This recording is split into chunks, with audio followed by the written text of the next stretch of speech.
everyone, so for today's video, I'm gonna share to you what's global governance all about.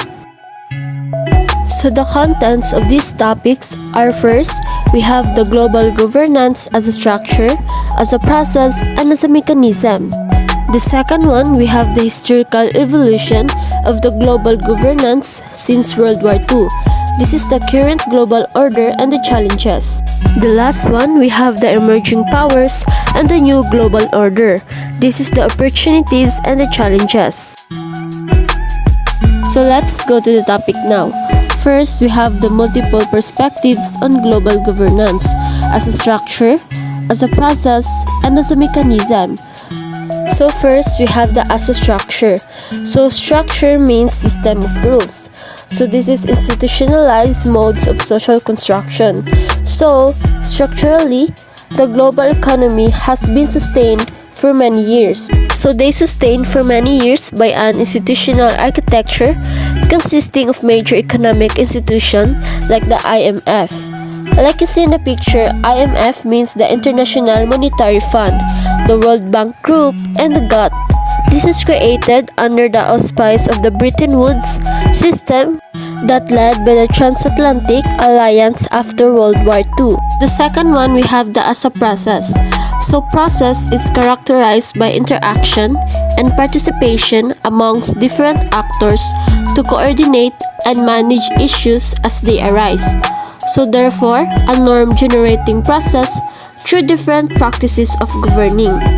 So, global governance is framed more comprehensively to encapsulate a range of actors exercising authority at the global level, and also justifying calls, processes to become more participative and inclusive. So third, we have the as a mechanism. So governance is about decision making and developing mechanisms and institutions required for achieving desired policy outcomes. So, global governance can be seen more practically as a mechanism to make collective decisions, enforce global rules, and address common problems. So, mechanisms being collectively pushed by the agents selling to govern activities in their respective issue area. So these are the historical evolution of the global governance since World War II. First, we have the World Bank and the International Monetary Fund.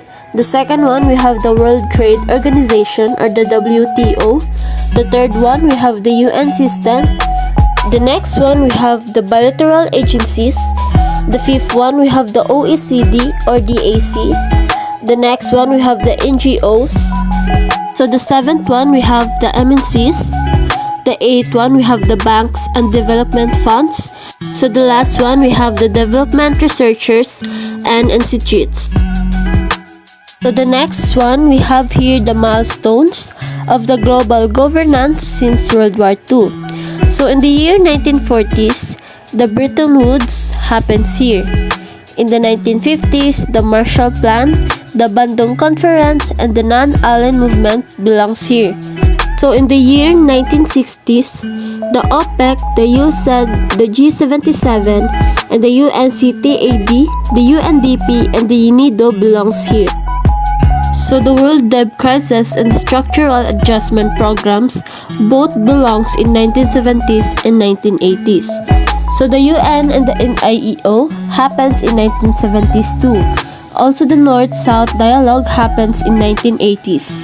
So in 1990s, the Gulf War, WTO, the financial crisis, the G20, and the MDGs happens here.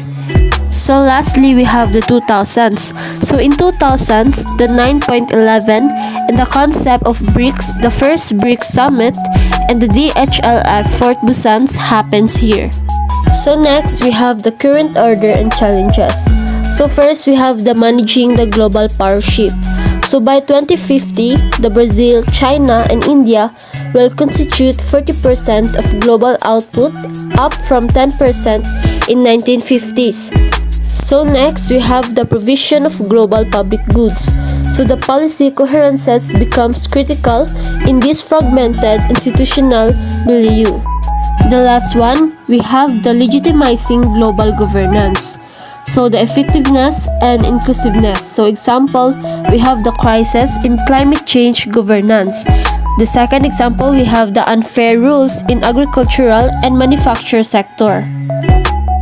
So next, we have the encounter and challenges. So the channels, the trade here is the World Trade Organizations. The investment, you have the CSR, the labor, the human rights, the environment, and governance, and etc. So the aid here, we have the OECD or DAC or the ODA conditionality. So the financial institutions, we have the WB or stands for World Bank. And we have also the IMF or stands for International Monetary Fund or voting. So next we have the UN system. We have here the security and the development. So next we also have the bottom billion, the climate change, the inequality in developing countries, the urbanization and migration, and the globalization, and also the financial stability. We also have here the effectiveness and the inclusiveness, also the conception or the principles and value, and the strategically the policies and the practices. So next we have the emerging powers and global order. So this is the opportunities and challenges.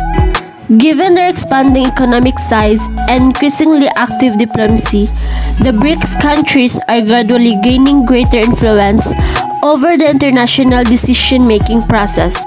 Also managing the influence of these emerging powers and reforming the global institutions will become decisive issues for establishing an effective global governance system. This is also have advancing international cooperation, the reforming international financial institutions, the IMF or the International Monetary Fund, the World Bank, and the UN Security Council. Also the giving spaces to institutional initiatives such as the G20, the BRICS Bank, which will open up to the developing world new resources, so the experiences and understanding of the priorities of the emerging power. So we have here some emerging powers and global order. First, we have the coordinating a burgeoning pluralist landscape, the issue of coherence. Also, the promoting institutional diversity in global governance. This is to make it more inclusive and coherent, which will cover issues including economic liberalization, technological diffusion, intellectual authority, SE for all global governance in action, and the high-level panel report on post-2015 MDGs agenda. Last one, we have the incorporating ideas of the global south. So we have also here another emerging powers and global orders.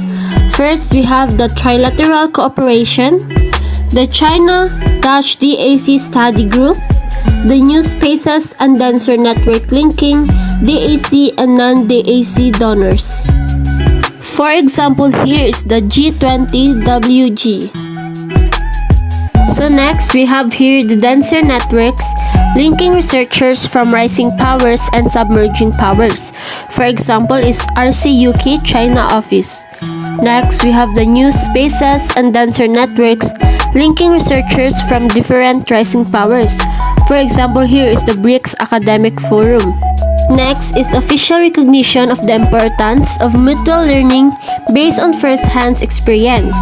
For example, here is the BRICS Ministerials. Last one, we have the donor agencies from submerging powers in finding ways to support mutual learning.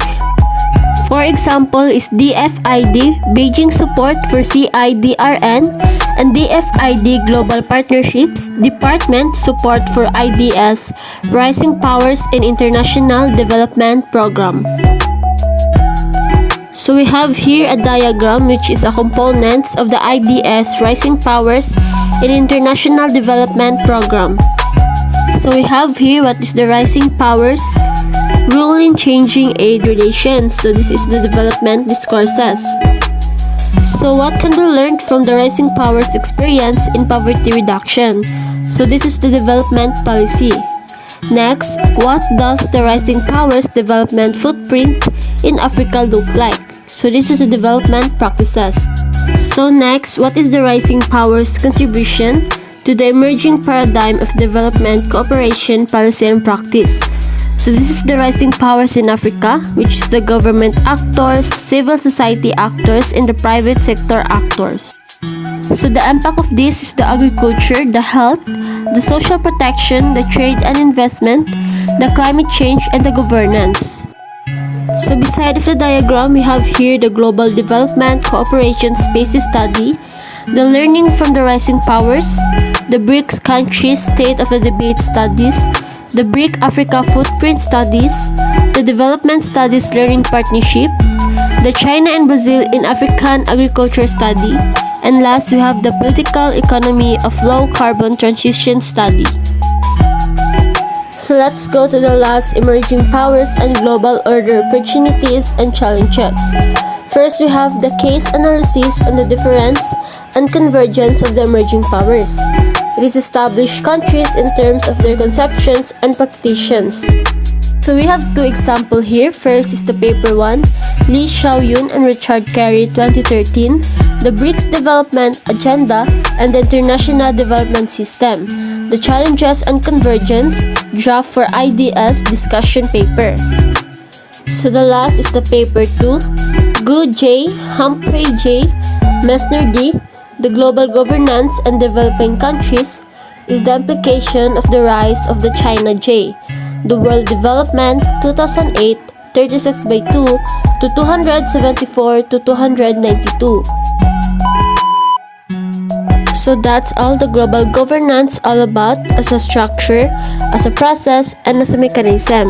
Also the historical evolution of the global governance since World War II, the current global order and the challenges, and also the emerging powers and the new global order, which is the opportunities and challenges. So thank you for watching. Hope you learned something for today's video. Bye!